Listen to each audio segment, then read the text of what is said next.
Report breaking UDF 86 സീറ്റുമായി അധികാരത്തിലെത്തുമെന്ന PV അൻവറിന്റെ survey report. മലബാറിലെ 60 സീറ്റിൽ 40 UDF നേടും. മധ്യകേരളത്തിൽ 21 തെക്കൻ കേരളത്തിൽ 25 സീറ്റുകളും ലഭിക്കുമെന്നാണ് സർവേ. ബേപ്പൂരിൽ PV അൻവർ ജയിക്കുമെന്നാണ് സർവേ പറയുന്നത്. VS രഞ്ജിത്ത് വിവരങ്ങൾ നൽകും. Good morning Ranjith. ഇപ്പോൾ അൻവറിന്റേതായ ഒരു സർവേയുമായി രംഗത്തെത്തിയിരിക്കുന്നു. UDFന്റെ വിജയം ആ സർവേ പ്രഖ്യാപിക്കുകയാണ്. പക്ഷേ നേരത്തെ കോൺഗ്രസ് നേതാക്കൾ പറഞ്ഞ അത്രയും സീറ്റില്ല അല്ലേ?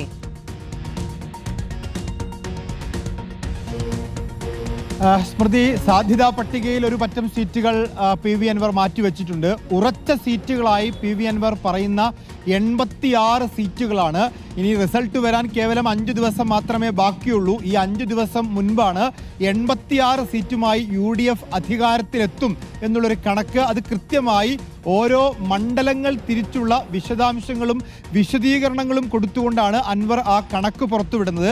അതിൽ ബേപ്പൂർ ഉൾപ്പെടെ ഉണ്ട് UDFന് എന്നുള്ളതാണ് ഏറ്റവും അതിശയിപ്പിക്കുന്ന കാര്യം. CPMനെ സംബന്ധിച്ചിടത്തോളം ആരെയും കൊണ്ടുനിന്ന് മർത്തേൽപ്പിക്കാവുന്ന അവരുടെ കോട്ടയാണ് ബേപ്പൂർ എന്ന് പറയുന്നത്.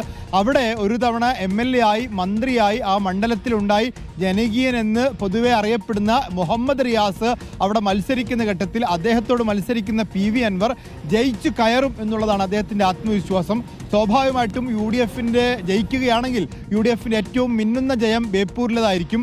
അതോടൊപ്പം കോഴിക്കോട് ജില്ലയിൽ 8 സീറ്റുകൾ അദ്ദേഹം UDFന് കൊടുക്കുന്നുണ്ട്. അതുപോലെ കണ്ണൂർ, കാസർഗോഡ്, പാലക്കാട് ജില്ലകളിലൊക്കെ അദ്ദേഹം കൂടുതൽ സീറ്റുകൾ, ഇപ്പോൾ പാലക്കാട് ജില്ലയിൽ മലമ്പുഴയിൽ S സുരേഷ് ജയിക്കും എന്നുള്ളൊരു കണക്ക് അദ്ദേഹം പുറത്തുവിടുന്നുണ്ട്. അങ്ങനെ അതിശയിപ്പിക്കുന്ന ഒരു കണക്കുമായി 16-ൽ 16 മലപ്പുറത്ത് അദ്ദേഹം പ്രവചിക്കുന്നത്. വയനാട്ടിൽ 3 സീറ്റും കിട്ടും എന്ന് അദ്ദേഹം പ്രവചിക്കുന്നു. അങ്ങനെ 40 സീറ്റുകളിൽ ഒരു ഉറച്ച സീറ്റുകളായി 60-ൽ 40 മലബാറിൽ 60 സീറ്റുകളുണ്ട്, കാസർഗോഡ് മുതൽ പാലക്കാട് വരെ. ആ 60-ൽ 40 സീറ്റുകളും UDF നേടും.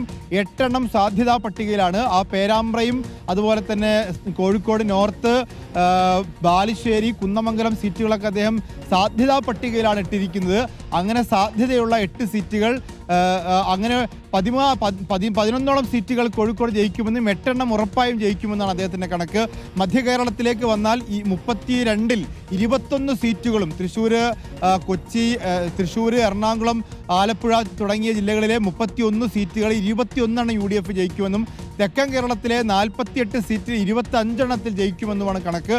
അങ്ങനെ 86 സീറ്റുകളിൽ UDF അധികാരത്തിലെത്തും എന്നുള്ളതാണ്.